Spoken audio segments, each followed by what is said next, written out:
Vamos conversar com a Edilene Lopes de novo, porque o entorno de Jair Bolsonaro, Edilene, espera que o tarifaço de Donald Trump tenha efeito nesse julgamento do plano de golpe. Vamos aqui juntar, então, esses dois fatos. Como é que isso pode acontecer?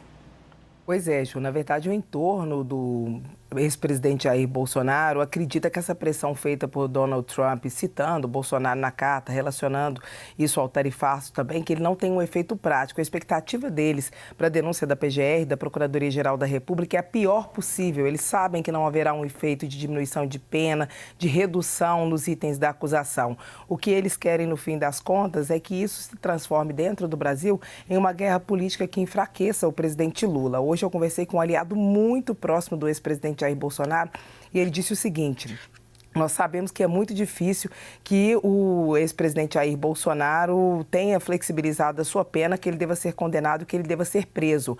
Mas, no fim das contas, com as medidas impostas por Trump ao Brasil, se de fato elas não forem flexibilizadas e nem negociadas, a economia vai ficar ruim. E o que acontece quando a economia de um país está ruim? A economia está ruim, tira o presidente, porque essa é uma regra muito considerada, principalmente nas análises políticas, de que o fator econômico, ele pesa muito na hora da eleição, na hora do voto. Então, esse era o plano. Quando Donald Trump se posicionou em relação à questão do Bolsonaro, e os aliados de Bolsonaro me disseram isso lá no BRICS, quando eu cobria no Rio de Janeiro, a ideia era esperar a pauta do BRICS, que Donald Trump já reagiria a ela de qualquer forma, principalmente porque os integrantes desse bloco defendem outras moedas nas relações comerciais entre eles, que não o dólar, ou seja, seria um enfraquecimento da economia da moeda americana, que hoje é a principal do mundo, e Donald Trump estará preocupado com isso, reagiria de toda forma, e ele aproveitou, esperou esse momento para entrar na política doméstica brasileira, agindo a favor de Jair Bolsonaro, que já era um aliado seu,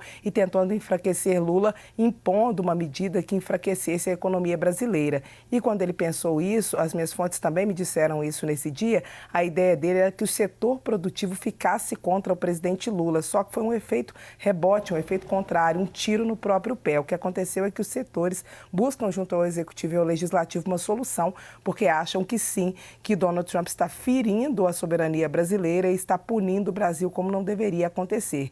Então, no fim das contas, o que a base do Bolsonaro espera é que haja um efeito negativo para Lula, mas o Lula resolveu julgar na mesma moeda, principalmente com a estratégia da comunicação, e está colocando na conta do Bolsonaro que essa supertaxação imposta pelos Estados Unidos é culpa, na verdade, do ex-presidente. Então, a guerra ela fica nesse campo da narrativa e Bolsonaro sabe que no campo jurídico essa pressão não vai adiantar, que se ele tiver que ser punido, preso ou condenado, não haverá essa diminuição. Mas o que ele quer acertar de fato é o presidente Lula. Foi uma tentativa que até o momento está frustrada, já que é uma reação brasileira junto aos setores da economia, que era o que eles não esperavam que acontecesse, Ju.